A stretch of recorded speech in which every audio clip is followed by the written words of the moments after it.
in other big news, a political storm has erupted in Kerala over Kerala Story 2, with sharp reactions cutting across party lines. Chief Minister Pinarayi Vijayan has launched a scathing attack on the movie, alleging it promotes hate and pushes a fabricated narrative. He said Kerala's secular fabric is being deliberately demonized.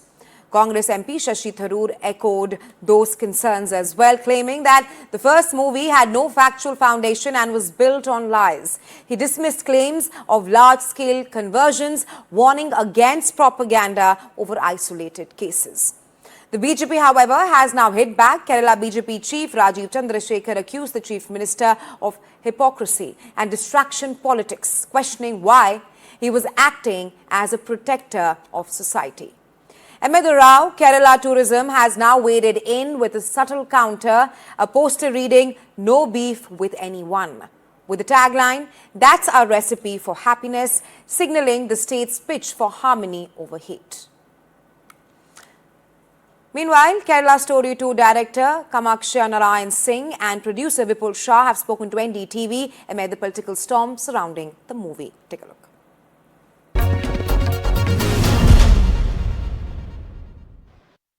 So the trailer says inspired by many true events. Then it goes on to say कि हम Islamic state बना देंगे अगले 25 सालों में पूरे भारत में Islamic राष्ट्र बन जाएगा. Can you tell us some of these true events that your film is inspired by? Did you actually find cases where a girl was made to eat beef? Because that is what the anger is directed at. That you want to talk about the problem of radicalization is fine, but you're actually suggesting कि लड़कियों को पकड़ के beef खिलाया जा रहा है. एक केस नहीं, मैं कई केसों का जवाब दे सकता हूं, आपको बता सकता हूं जिसमें लड़कियों को I met the girls who have told me that they were forcefully forced to eat beef. I know those girls. So there are not 1, 2, 3, there are at least 10 to 20 cases which I have, and there might be lot more cases because every day there has been cases reported.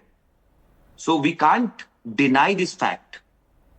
Can you tell us about some of these? And Gajbai Hind, in PFI's document they have written, in Jangur's case, it is written that we want to create a Gajbai Hind through using these girls as a trap model, where we use our love as a trap model and take them on our side, convert them into Islam. In your first edition of this film, you had spoken of how the entire radicalization, the conversion of women, them being shipped out to Islamic State, all of that is happening in Kerala. So the Kerala government actually is first off the block, and you have managed to do the impossible. The opposition and the government in Kerala are both angry with you.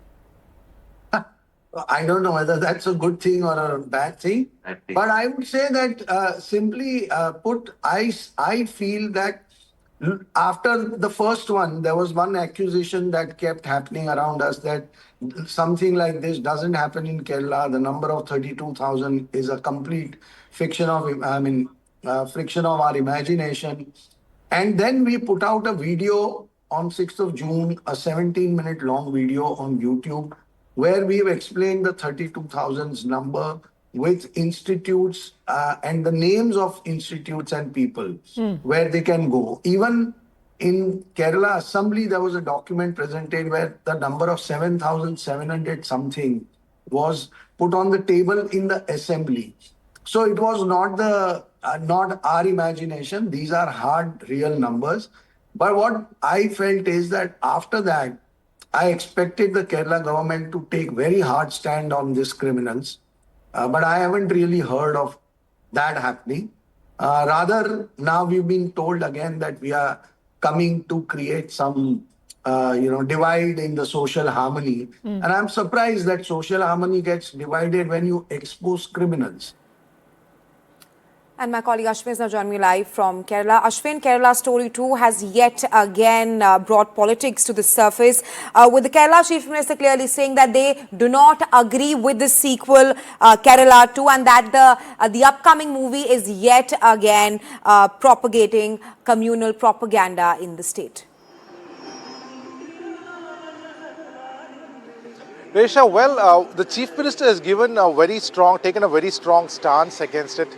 And how is the Kerala as a state responding to it? Remember, it's a very politically aware state, and therefore the SFI, the left-wing students' union has announced a beef festival in various campuses. But the most interesting part, which has happened just now as we speak, just a while ago, the MSF, which is the Students' League of the Muslim League in Kerala, their state secretary has come forward to state they should not conduct any beef festival, and it could hurt some of the religious sentiments. We do not want to force beef on anybody.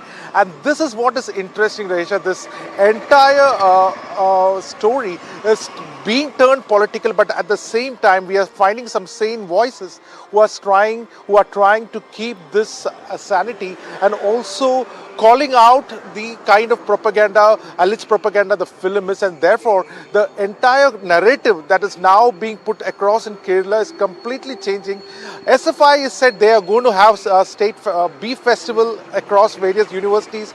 The Muslim League saying they will not support any such initiative. They respect the sentiments of people who do not like to eat beef, and therefore it should not be conducted. Certainly, Right, this Ashwin. politics around it is becoming bigger by the day, Rahisha.